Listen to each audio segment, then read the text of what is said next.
army crawling, army crawling, army crawling, going like a snake, like on the floor. I'm like, this And is my life. mom's not quiet. Like mom, I feel like is not like stealth and sneaky. Like No, everything about mom is very like, I'm Cassandra. and I'm Sean. And this is the Call Your Dad podcast. All right. Hi, guys. Well, welcome back to Call Your Dad podcast, where we are a father-daughter duo talking about many things just across the board, life, family, stories from our past. But today we are going to be talking about some public speaking because I am newer in the professional world, I feel like, and you are a public speaker. I mean, all Yeah, the time. That's what you have made your career out of. By the way, did you get a new shirt? I did. A good acquaintance of mine by the name of Cassandra told me that a place called Him and Hers. You did go. I did. Okay, good. Yes. Okay. Well, because Yeah. I noticed, usually you have like your Goodwill T-shirt on or like your Yes. polo from Walmart. So, and usually- no hate to that at all. Like I love Goodwill, I love Walmart, but you Yeah. specifically, I don't think I've ever seen you in a nice shirt. I buy So- new clothes every 10 years, whether I need them or not. Yeah. That's my attitude, right? Right. And so usually I'm sponsored by Walmart, right? Right. If it's more than $10, it's too rich for my blood. Okay, but thanks. Him and Hers, got me decked out. And when I walked in, it took about 2 or 3 questions. The poor young lady that was helping me figured out real soon that I was a functional idiot because she's asking me questions. I just pointed to the mannequin, like, I guess like that, like just buy that. Oh my gosh. Okay. Well, She earned her keep that day. okay, good. Well, good. I really like him and her, so I'm thank glad that you went in Yeah, there. it's good advice. Yeah. Okay. Good. But anyway, so back to what we're going to talk about today, the public speaking. So, like I said, I'm newer. When I Yeah. public speak, it's just more about like teaching about what I do in the title Yeah. industry. You're speaking to a room of 1,000+ people about, emotional intelligence or a specific training to help them within their corporation. So, I wanted to talk to you a little bit today and ask, like, what are some of your like worst public speaking nightmares? Not your best Oh, times. Like, what are some of your like worst times? Yeah. So And like, what comes to mind? So I guess I'll start maybe at the beginning, which people, I think sometimes they don't believe that I'm telling the truth, but as the Lord is my witness, I failed speech class in Oh, college. I believe it. Well, because I believe it because Grandma and Grandpa said you were a terrible student. Like they don't know how you made it out of. So most of my very subpar academic journey was more a function of poor effort. Like I wouldn't say dumb. I just didn't care, right? Yeah. But when I got into the Air Force and I flipped the switch and began to apply myself, went to college, and I had to take public speaking. So public speaking or Speech 101, whatever it was called, was a mandatory class. And there was about 40-ish of us in the classroom on day one. And the professor divided us into groups of 13, 14. And for the rest of the semester, when you would come on a Tuesday, Thursday night, you would give your 5-minute speech to like 12 or 13 other people, not have to listen to 39 or whatever more. Sure. And I was okay with that. I mean, I got to know these people. They were familiar faces. Felt comfortable. Yeah, but Yeah. for the final, like for the big final exam, it was over 2 or 3 days, and it was like a 5-minute speech, but to everybody, all 40 people, and 2/3 of them were strangers to me. And I vividly recall, like I can see the imagery to this day. I'm driving to the class, and I was so anxious and nervous that I just turned around and drove back to my dorm room. I was living in Okinawa, Japan at the time in the Air Force. And over the next couple of days, the professor was calling our one phone that we had in the dorm, and people were leaving messages For outside you. my door, like call it, call. And I was too embarrassed to call him and tell him like, I chickened out. Your anxiety got right? the best of Yeah, you. I just chickened out.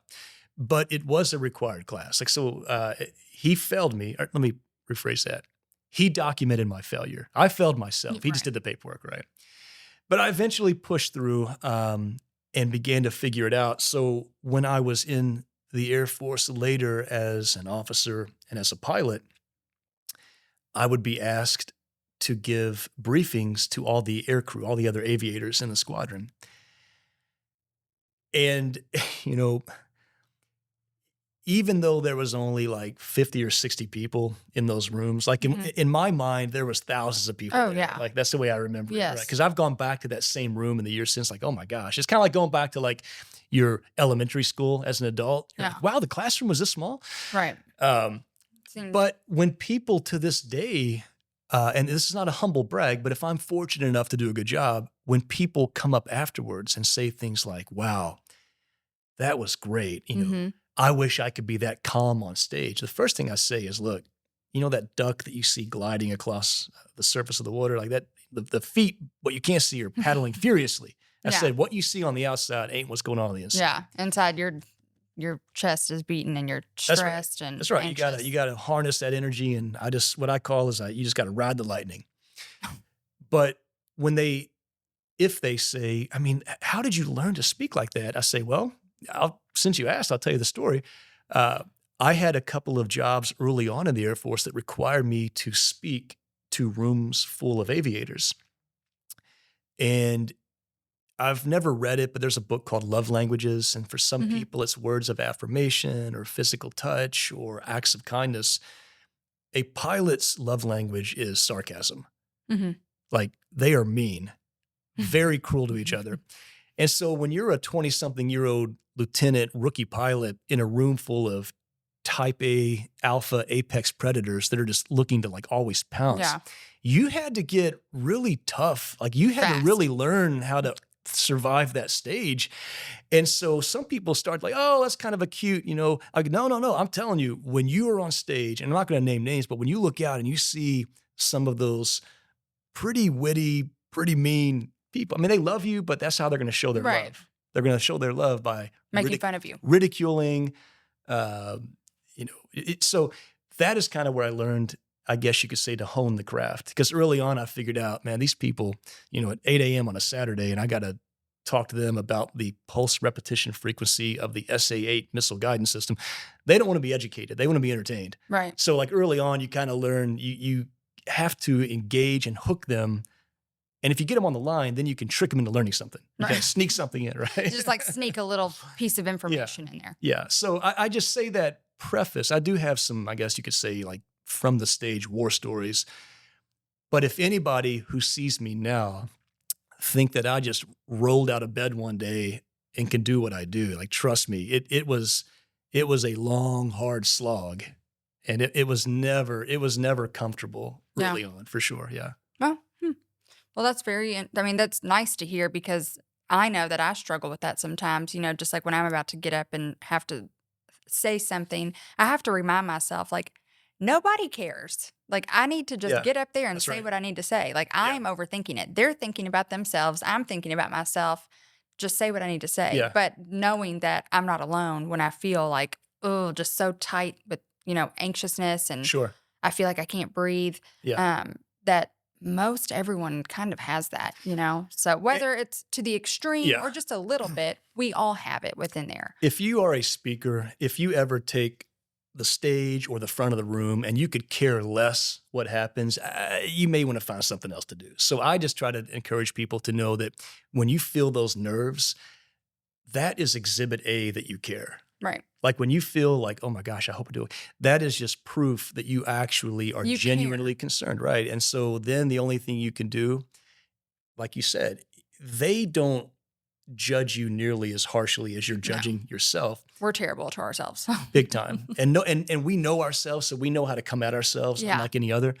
But by flipping it around, like when I get up in front of a room full of people, I just remind myself, with all due modesty, I am the least important person in this room. Like, I already know what I know. Right.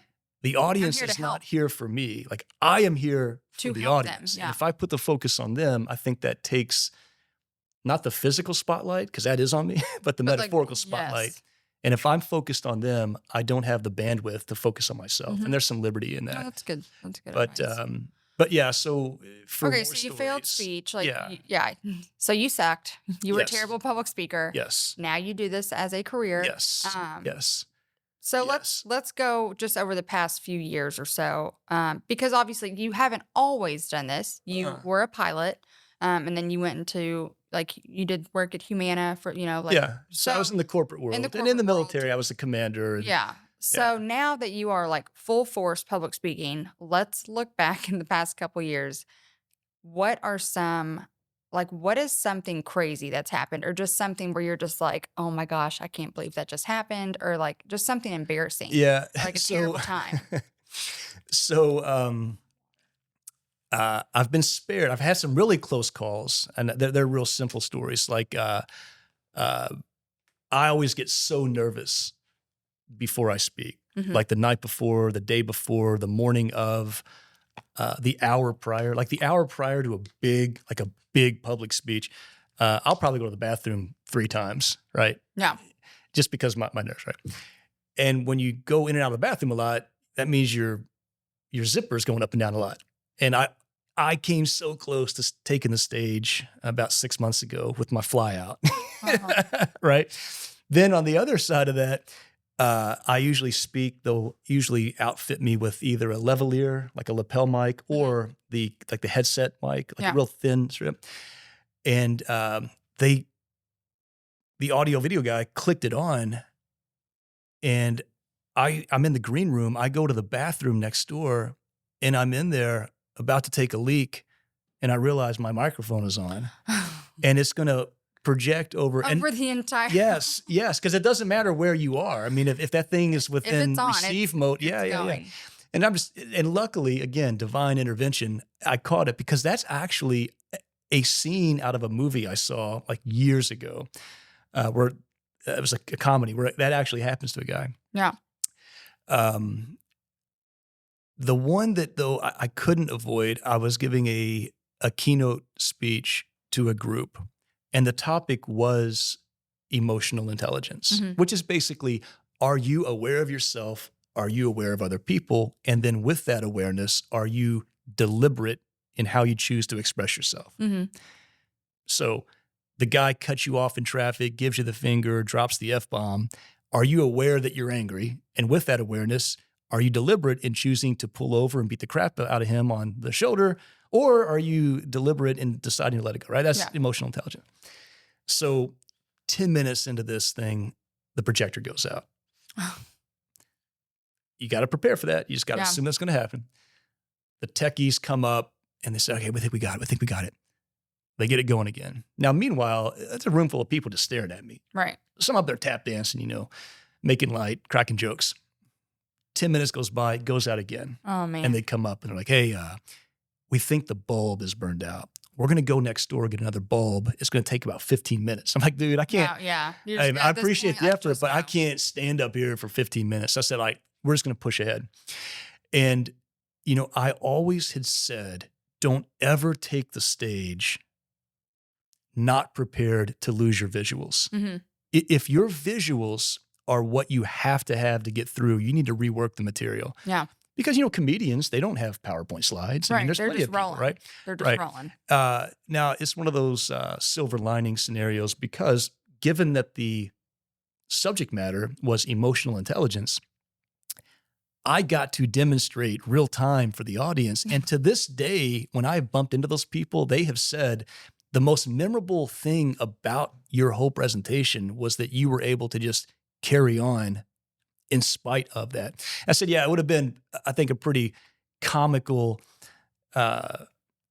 disappointment if I'm talking about emotional intelligence and then, my projector goes out, right, and I throw the microphone, you stupid piece of, I said, so, I think I would have lost some credibility, right? But and it's one of those moments where it's like things happen, so you got to make the best of it, and it sounds like.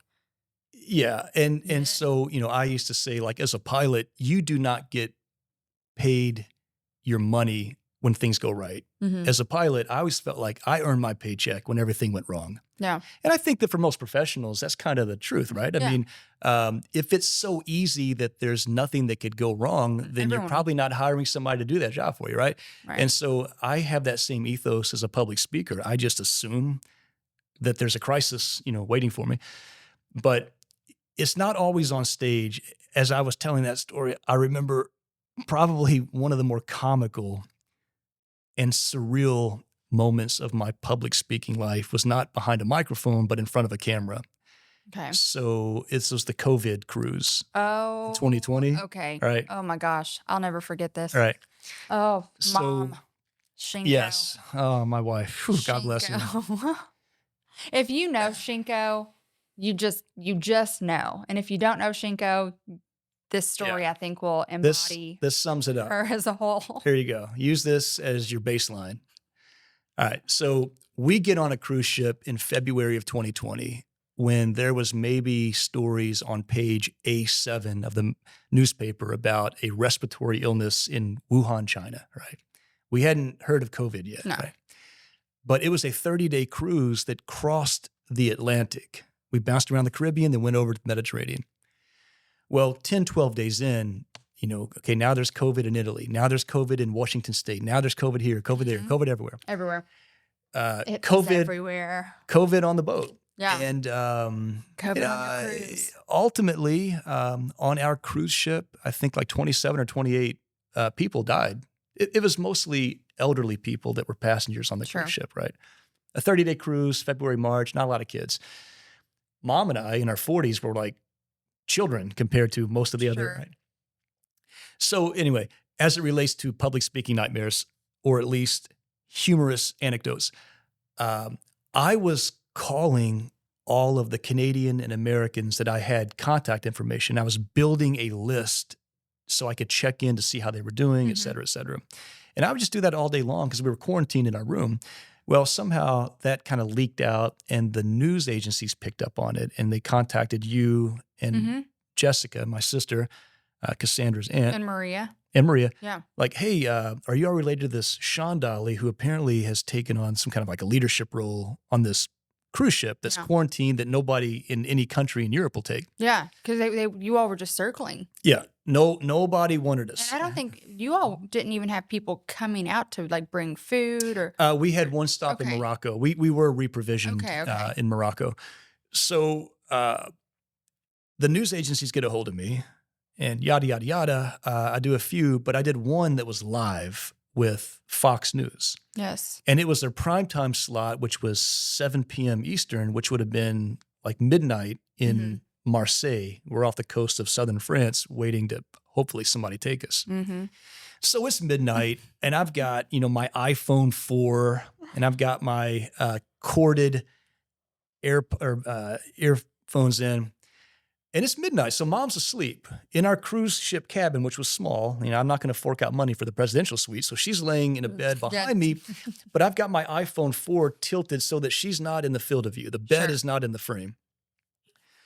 So I get on at like 6:55 with Martha McCallum. Was it McCallum or McCollum? McCallum, I believe. Okay. Yeah. So primetime Fox News anchor, and we're bantering before we go live. And I say something like, yeah, well, at least if I make a fool out of myself, only a couple million people are going to see it. And she goes, oh, no. If you're not known, nobody is doing anything but watching the news. Like we've got 10 times our normal viewership. Like, great. That's just what I wanted to hear. So again, keep in mind, I'm quarantined, trapped inside of a cruise ship with people dying around me.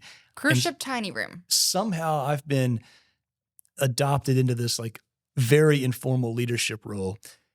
A little bit of stress. Yeah. And now I'm about to do an interview on live national TV, international TV to be precise. So we start talking.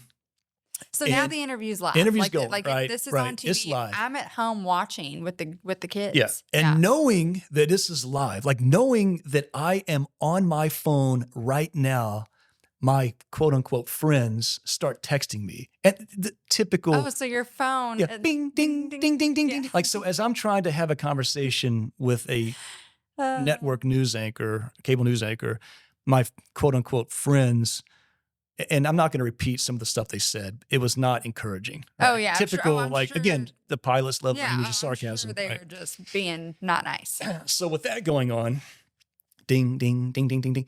All of a sudden in my periphery, I see some movement in the bed and Mom had decided I've got to go to the bathroom. So she knows not to walk behind me, but there's only one way to get to the bathroom.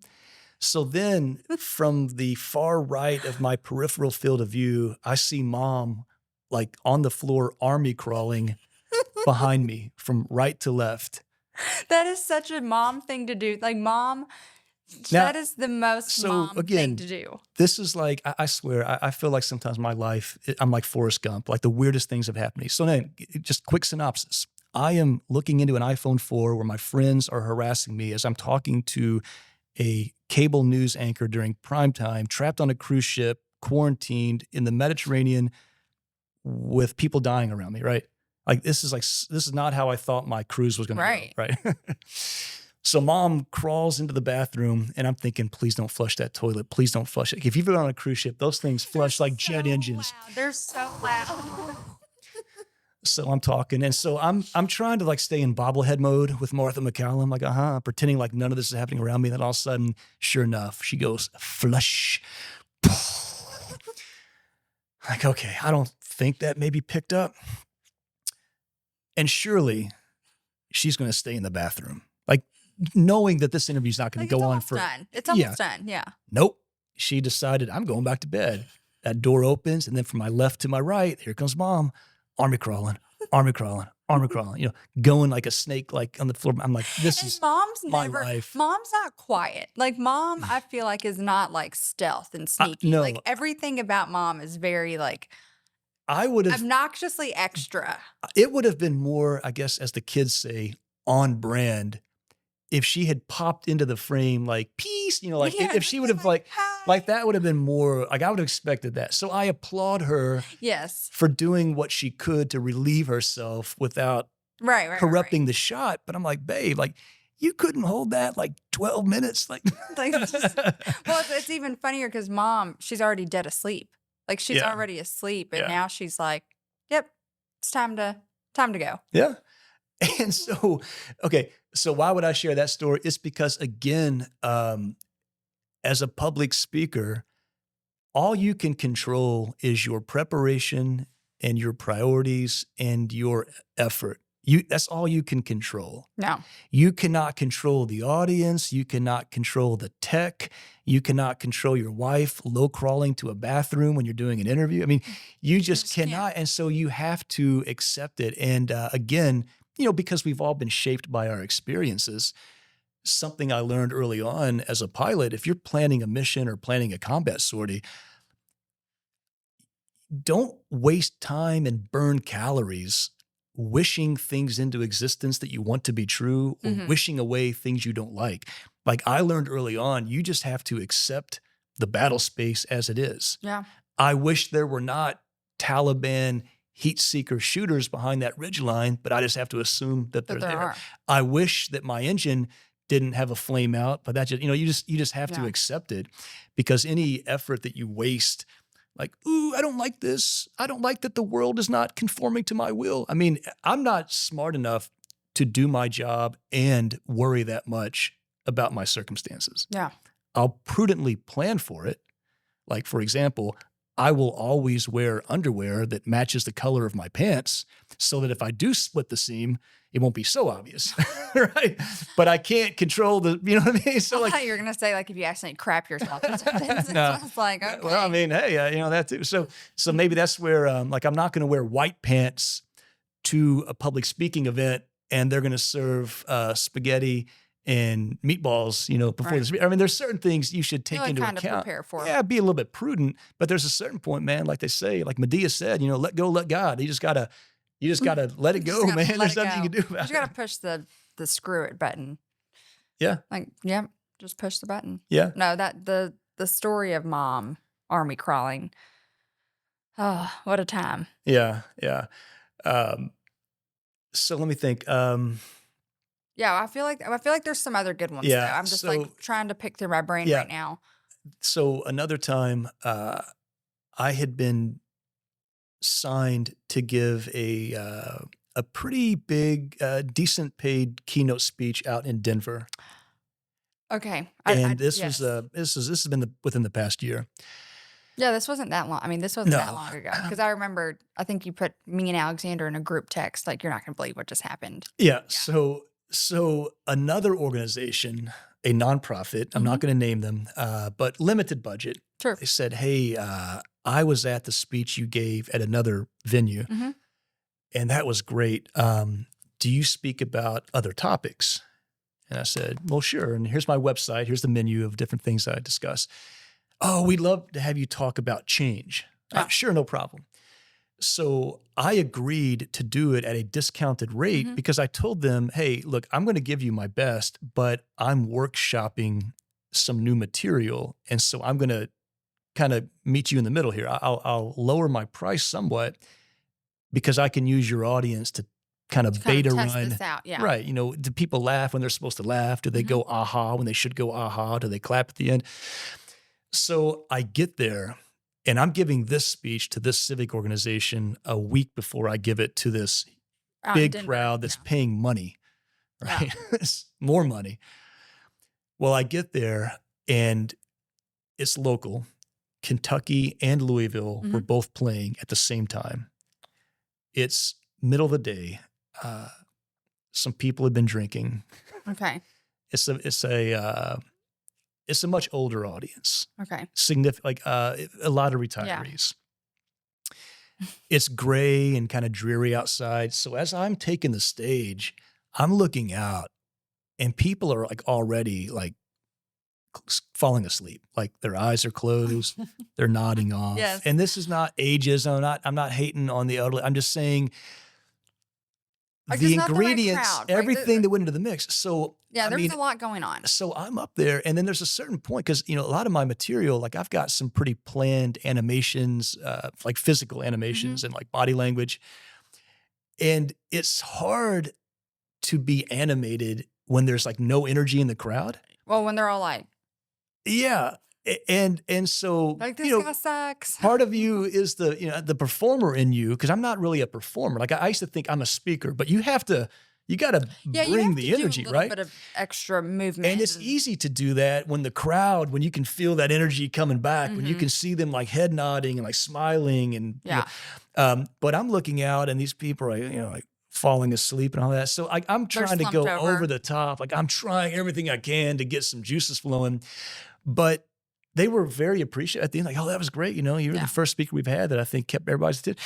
But my confidence walking out there. Your confidence was probably just zero. Because the next time I do this, it's going to be to these people that are flying me out and like spending money, like big money. Yeah. And so I'm so thankful that I wouldn't have had an experience like that real early.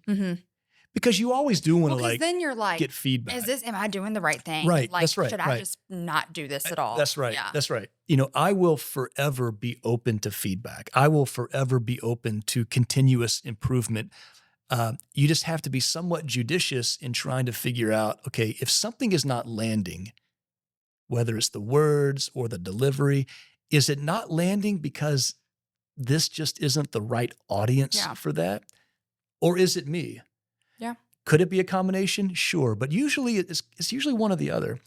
And if you're not careful, you can be, you can be too quick to want to, oh my gosh, if they didn't love it, I've got to change a lot. Yeah, nobody's going to love it. Yeah. At the same time, if you're like, well, if they didn't love it, they're the problem. Like, well, maybe so there's a real art. It's a real art to this. You have to have thick skin. You have to be willing to admit your baby's ugly. Like, this ain't right. At the same time, when you take the stage, if you are not confident in what you have to say, right, and if you on some level don't believe that you are qualified to say it, like I am worthy to share these thoughts, share this information, that lack of confidence will completely undermine the message. Because when you're on the stage, they have value in you based on what you have to say, how you say it, and who you are. Yeah. And if how you say it is being undermined because you're like, oh, I don't know if they really like, it's going to come across and it's just not going to, it's not going to register. They'll sense it. No, I think you said it best. I mean, like, I think if you believe what you're talking about, I think that's the biggest key. It's like when I'm speaking, I believe in what I'm basically selling you, right? It's like I truly believe in my heart what I'm selling you. I would not have that confidence if I'm like, oh, what I have is not good. So I'm going to do my best to just make it, lipstick on a pig. But no, when you actually internally like, no, this is good. Like this is good stuff. So it just changes everything for you. And when you're trying to figure out, the confidence is a non-negotiable. Like you have to, with all due humility, believe that you have been somehow blessed with something of value, and now you want to share it. And if your going in position is, you know what, if I somehow, some way with these words can make a positive impact on somebody, that is time and effort well spent. That's enough. One person. That's right. Well, it's like That's what I say all the time. Like, it takes one person to change the trajectory of someone's life. That's right. So, like, one conversation with someone, I mean, if you help one, that's it. That's enough. Yeah. No, that's right. And so at the end of a speech, if I'm fortunate and people are clapping or standing and clapping, that's great. I love that. But it's the next day or the day after when I get an unsolicited email or text from an unknown, hey, I almost didn't come today and I couldn't find a parking spot and I almost went home, but then I just pulled in anyway. And I felt like the entire time you were talking to me, like I felt like you wrote that speech just for me. You. That right there, if I hit the Powerball and was sitting on $1 billion, is why I would continue to do this till the day I die. Because, again, whatever we have like experienced / survived, if we have something to offer, I feel like it's no longer ours. Like I feel like it belongs to other people. It belongs out there. Yeah. And then don't be a gatekeeper. Like people all the time, I feel like at this point it's 2025. Like, do not gatekeep your information, right? Like there's just enough out there to share, and like there's enough out there for everyone to win. So don't be like a stingy person where you're like, nope, I'm not sharing that information because if I share it, then like no. So I think you make the good point of like when you have something good, like it's not ours to keep.